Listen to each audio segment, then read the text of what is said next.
Beyond the gate, spoilers teased that the road to Allison's farmhouse was a ribbon of black asphalt flanked by skeletal trees and the kind of silence that carries stories with it. At the wheel, Jacob had a practiced calm that calmed not because it was soothing but because it freed the others to feel their fear in private. Madison sat in the back with hands clenched so tight her knuckles were white, the small silver bracelet on her wrist catching the moonlight like a tiny accusation. Kat, who had always been the boldest of the group, had mapped their route and memorized the voice of every security dog the neighborhood manager had once mentioned. She was the one who insisted on practical plans and improvised courage. They had set out in the pre-dawn hours because the whispers said Allison did her worst at dawn and because Chelsea Cott's product launch had already slipped out of Kat's fingers like a too-quick photograph. Allison, who had once been a neighbor and now a cipher, had taken Chelsea in a way that made the public wonder how well anyone could really know the family boundaries of a small town. The news had painted Allison as a complicated villain,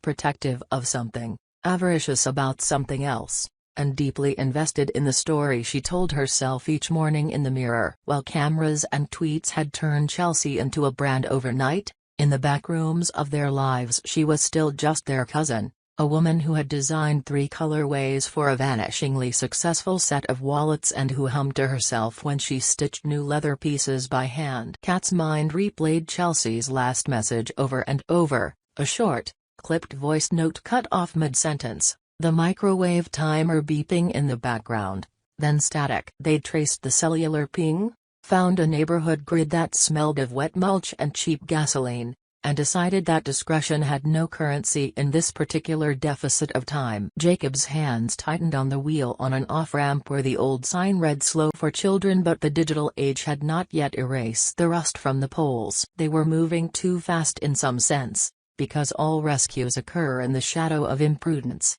and in another because the minutes they shaved off the approach might be the only minutes that mattered. The country road narrowed and the trees leaned in as if listening for an explanation Kat could not provide to them or to herself. Madison kept whispering plans as though conjuring shapes from the dark might make a difference, and their voices sounded smaller than they expected, like teenagers whispering at a funeral. The van's headlights caught a flash of something on the shoulder and Jacob swerved to avoid it, steered by reflex, by a muscle memory that had been unpracticed in rescue missions but trained by years of avoiding other people's grief. A mood of inevitability settling over them in that half-second when futures rearrange themselves. The crash was the kind that announces itself with the banal clarity of a dropped vase. Metal cried, glass performed a constellation of fractures, and the air filled with the ozone of sprung airbags. Outside, rain began to fall as if the sky, too,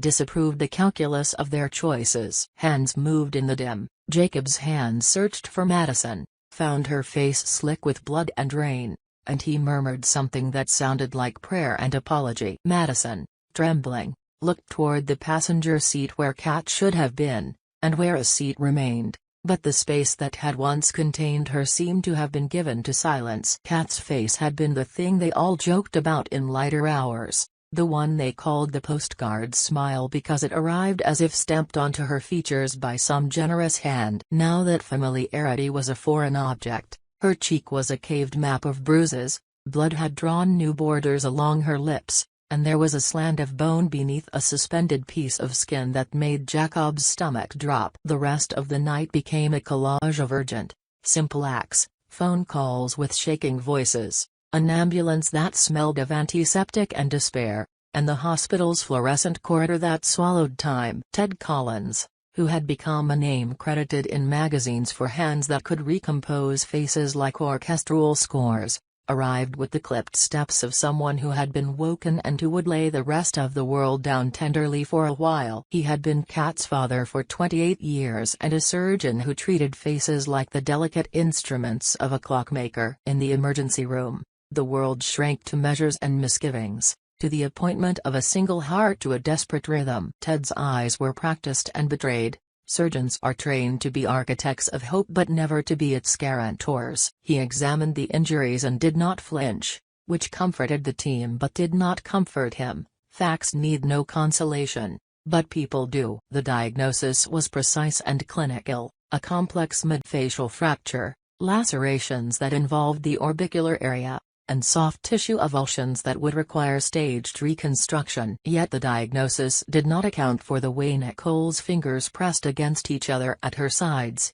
the tremor of a woman who had spent months building a brand and a life and who now watched one of its main pillars become a hospital statistic. Nicole had been the strategist and PR mind behind Chelsea Cott, the one who had negotiated pop-up shows and curated those particular colorways that had become so inexplicably beloved. She had pictured the launch as a bomb that would soothe the past slump in their sales and cement the women's names in the ledger of fashion that favors the small and unique. Now that launch was a roomful of people left with empty champagne flutes and later a social media feed that thrummed with images of wallets their favorite influencers had praised. Outside the immediate emergency there was another emergency, less urgent to a surgeon but critical to the story. The brand that bore Chelsea's name and Kat's creative hand had already begun to sell in spite of Kat's absence. Orders poured in through an online portal, customers posting images of their new purchases and calling the designs breathy,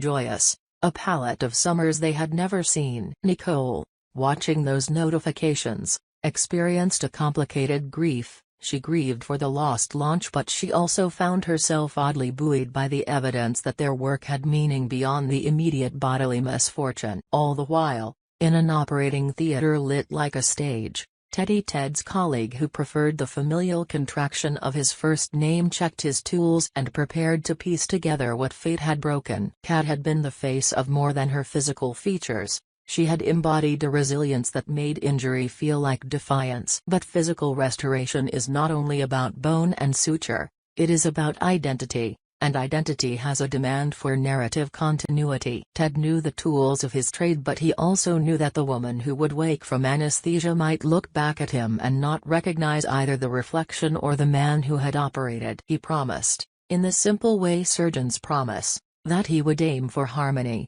For a face that would sit within Kat's features as if it had always belonged there. He said the words he had said 1,000 times in the privacy of pre-op rooms: "We will take it in stages, we will be patient, we will aim to preserve who she is while repairing what has been broken." He had another promise under his breath, an apology for the accident whispered to the floor of the operating room, a private litany to reconcile the brutal arithmetic of the incident. Outside, the press had not yet caught wind of the full story. Tweets had begun to bubble with rumors, and a few paparazzi cars idled at a distance with their engines humming like predatory insects. Nicole, pulled taut between the hospital waiting room and the social media feed, found herself having to perform two kinds of grief, the private and the public. She had rehearsed statements in her head and then told herself none of that mattered in the white light of reality. Her hands shaped a message she would later send to the public relations list as an explanation of why the Chelsea Cott launch events would be postponed,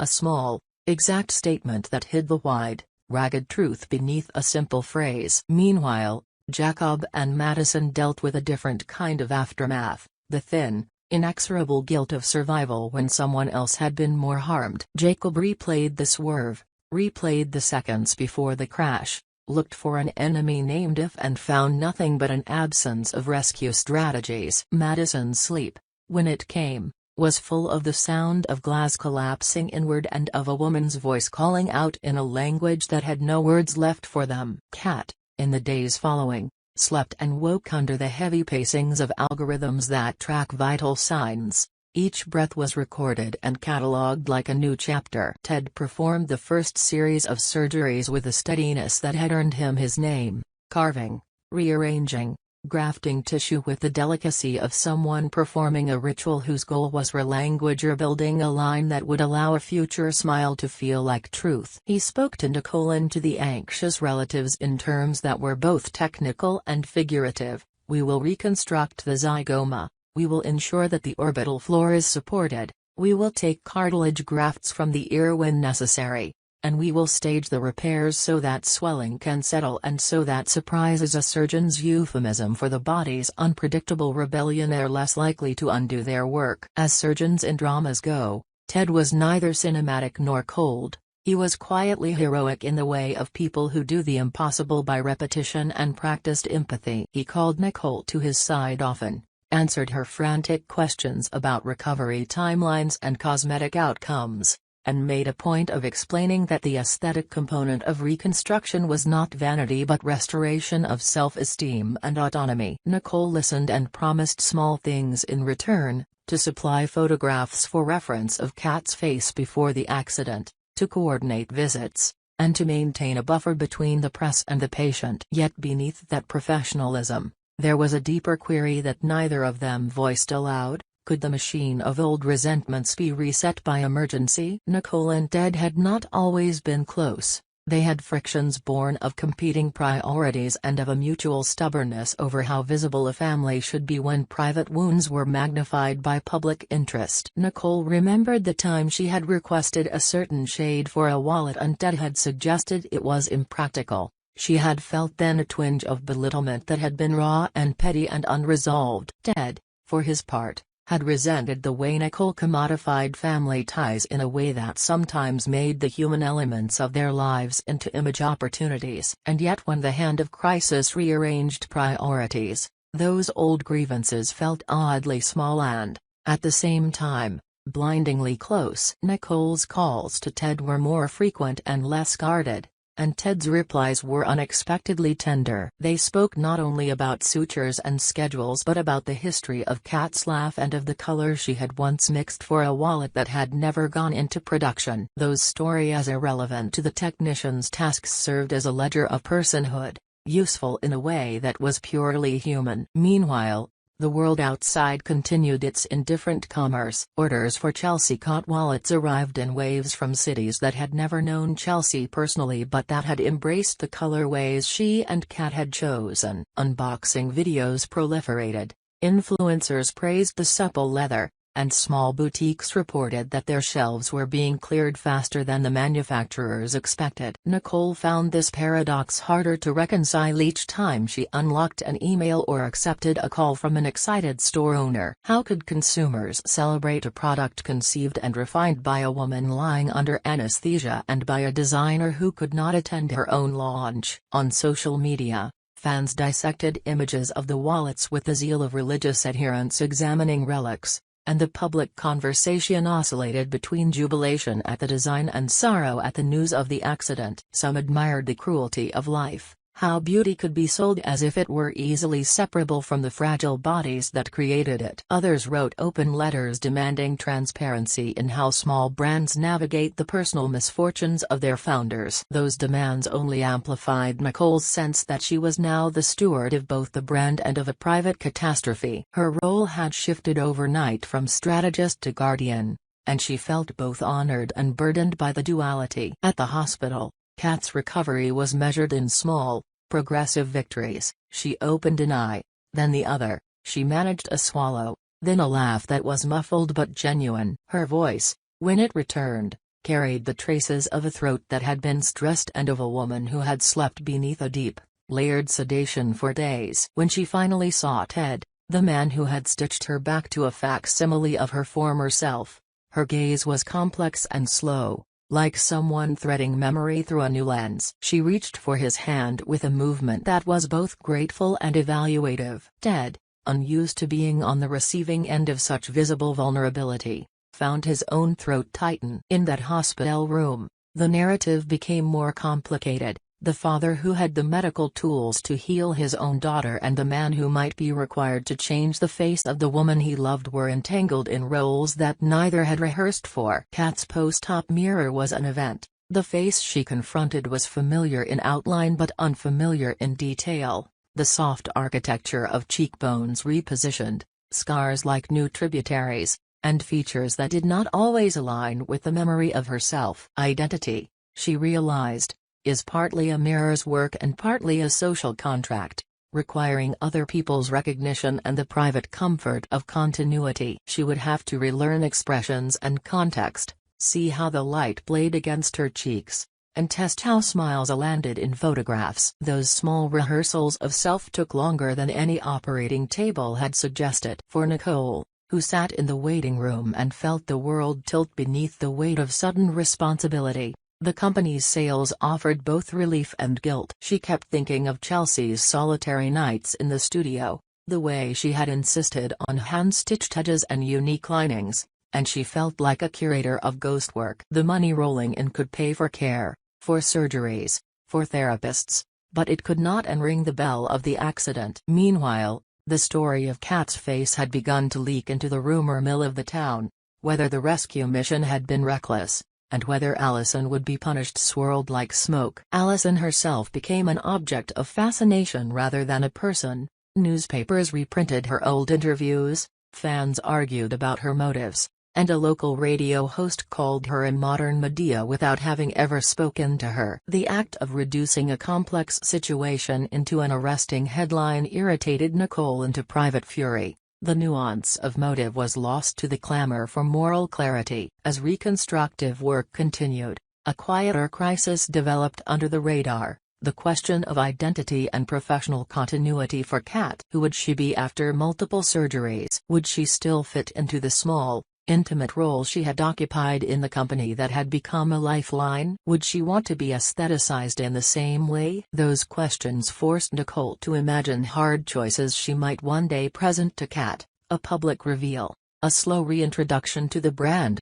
a decision to step away from being the face of the company. While Ted insisted on a cautious clinical plan, Nicole imagined marketing plans that ranged from graceful patience to an aggressive relaunch that might reclaim the narrative before others could write it for them. At night, Nicole lay awake and pictured the new face in endless variations: older, younger, softer, sharper, each iteration suggesting different futures for the company. These images felt blasphemous and practical at once. The team around theme lawyers, PR assistants, a small family of friends moved in the orbit of the crisis with a discipline that hid private anxieties. Jacob tried to be a steady presence, visiting the hospital regularly and bringing Kat lists of things she might want to accomplish when she regained full mobility. Madison, who had been the first to call the emergency services, avoided mirrors and told no one that the first thing she had thought about at the crash was how easily life could be rearranged. As weeks passed and swelling receded, Ted performed smaller, meticulous operations that refined symmetry and teased out muscle function. He took grafts where necessary, sculpted tissue, and adjusted the architecture of the jawline so that Kat could chew without pain and smile without strain. Every suture line was an argument between time and aesthetics, a negotiation that required waiting and patience. Nicole often accompanied Kat to appointments, holding her hand as if the touch could consolidate the fragmented sense of self into continuity. Sometimes they spoke about business in the waiting rooms, small strategic decisions layered with confessions about fear and failure. In those conversations they found a new closeness, not because tragedy had fixed everything but because the time at hand had sharpened what matters. Ted found that the more he worked to restore Kat's face, the more he confronted a deeper, less tidy wound: the way accidents reassign responsibility and the guilt that arrives pinioned to love. He met Nicole's eyes in ways that were not required by medical charts,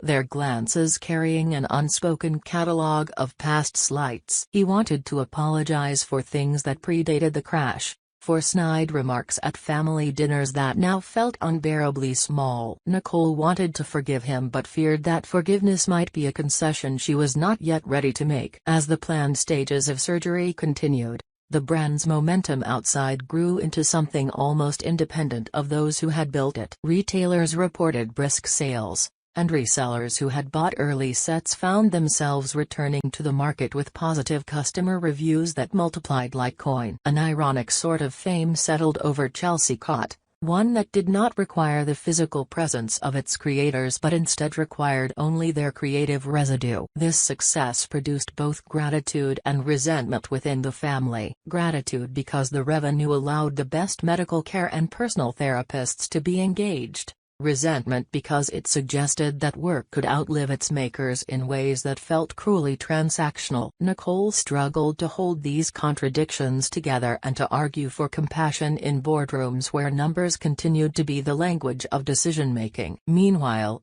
Ted's hands steady, practiced, and impatient for control had to learn humility before the speed of cellular healing and the unpredictability of scarring. He kept photographs of how Cat had looked before the crash to guide his aesthetic choices, but he also allowed himself to be surprised by the body's generosity. Sometimes, when a healed scar healed more gracefully than forecasts had predicted, he would catch himself smiling in a way that felt like prayer. As spring light lengthened and the town outside rewarmed, there was a gradual sense that life could rearrange again. Cat's first short walk outdoors after weeks in the hospital was both small and enormous: the sun on her hair, the smell of cut grass, and the uneasy feeling that the reflection in a shop window was both a stranger and an old friend. People at a distance noticed her differently now, and kindnesses arrived in the form of a neighbor bringing soup, a former classmate dropping off a stack of magazines,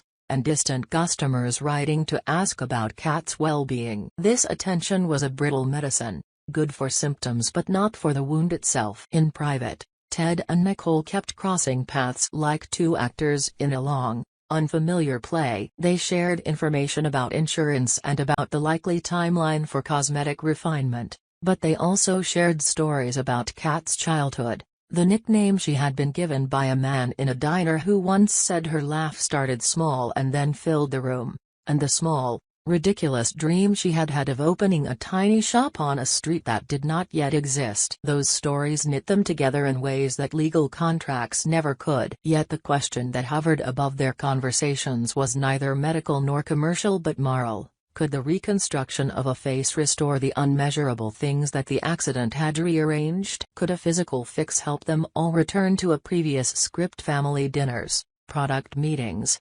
light-hearted arguments over color palettes? Or would the new face signify a new character with a different set of needs and desires? Cat herself felt that unevenness: gratitude for the people who had saved her life, sorrow for what she had lost, and a complicated curiosity about who she would become when she returned to the public eye. She practiced small motions in private, smiling at the mirror until the muscles remembered the choreography of laughter. At times she felt triumphant and at times she felt profoundly bereft. Identity, she discovered, is both an internal map and a set of external verifications that must be negotiated slowly. The narrative had expanded beyond a single event into a constellation of adjustments that included legal inquiries about Allison's motives and about the responsibility for the crash. Questions about whether their rescue attempt had been an act of recklessness or a necessary response to imminent danger were debated in coffee shops and comment threads. Madison,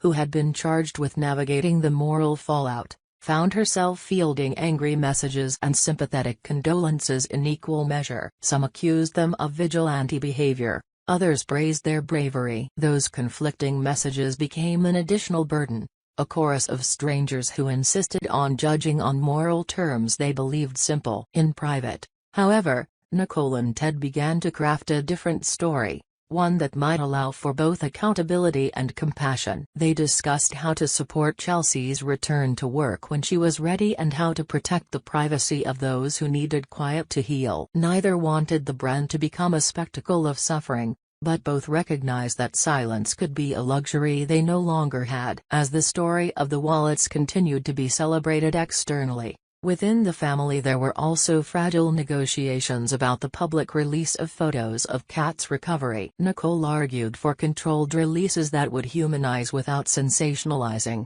Ted balked at the idea of a staged reveal until he was confident the reconstructive work had settled. Cat, when she was consulted, wanted a say in how her story would be told, though she also resisted being defined by injury. In the quiet hours of early evening, Ted would sit by Cat's bedside and read aloud if she wanted him to, or else sit in companionable silence. They would talk about geometry and about how a certain angle could change the way a smile was perceived, and Ted would explain his choices not as technicalities but as acts of care. In those moments, the father and daughter relationship rewired in small, intimate increments. Madison, meanwhile, wrestled with the public shame and private relief of having survived with less physical harm, and she found solace in small acts of service, arranging therapy sessions, bringing fabrics for future wallet prototypes, and insisting the team move cautiously with any PR release. Jacob, who bar the guilt of the drive, sought forgiveness in ways that were clumsy but sincere, attending appointments and sitting in the background while others spoke. He learned that forgiveness is not a single moment but rather a series of small acts that communicate reliability. The team also began to analyze their own roles in the accident. No one shirked responsibility, and everyone discovered humility as a necessary trait for survival. Conversations with legal counsel suggested that the road forward would include inquiries and possibly litigation, but the family prioritized care and restoration over immediate retribution. The world continued to buy the wallets as if consumption could heal or at least distract, and the irony of commerce amid catastrophe haunted Nicole. She started to think about how profits could be redirected to aid healing, and before long arranged for a portion of sales to be earmarked for medical expenses and for a small fund to assist future employees struck by unforeseen circumstances. This decision provided Nicole with something meaningful to control when so many things felt uncontrollable. As months folded into an emergent new normal, the physical architecture of Kat's face began to approximate what had been before. Lines softened, scars paled, and the expression that had once been so recognizably hers began to return. But the social architecture, how others saw her, how she saw herself in the narrative of the company, remained unsettled. Visitors to the studio would pause when she entered, their gazes quick and then complicit, as if acknowledging a small miracle. Photographers asked for permission to take photos that might become part of future catalogs, while journalists asked for interviews that Kat sometimes flatly declined. Nicole stood beside her like a new kind of steward, proud of the product's success but vigilant about protecting the subject of their marketing from becoming a symbol against her will. At the end of winter, the first public images of Kat after her reconstruction circulated with careful curation, a soft focus portrait in which she wore a simple sweater. One of the original wallets slipped from her hand like an emblem. The image sparked debates and praise and even one or two thoughtless comments that revealed how little some observers knew about privacy and healing. Kat, for her part, had mixed feelings about returning to public sight. She worried about being consumed again by a market that loved the product more than the maker. Yet she also felt a fierce satisfaction that the line she had once drawn between personal creation and public consumption could be reasserted on her own terms. She wanted the wallets to be praised for their craft, not fetishized for the fragility of the life that produced them. One evening, as she practiced a small, private smile, Ted sat nearby and made a promise that was practical and profound. He would continue to refine his work until she felt whole again, and he would do so with an artistry that negotiated both form and function. Nicole, who had become an unlikely bedrock of the family's public image, wondered whether duty and affection had always been distinct, and whether their current closeness signaled something more enduring. Ted, who had always found the language of emotion unfamiliar, felt something akin to hope but also the weight of potential resentments that might resurface once the immediate crisis dissolved. The future remained a contested space of possible reconciliations and new fissures.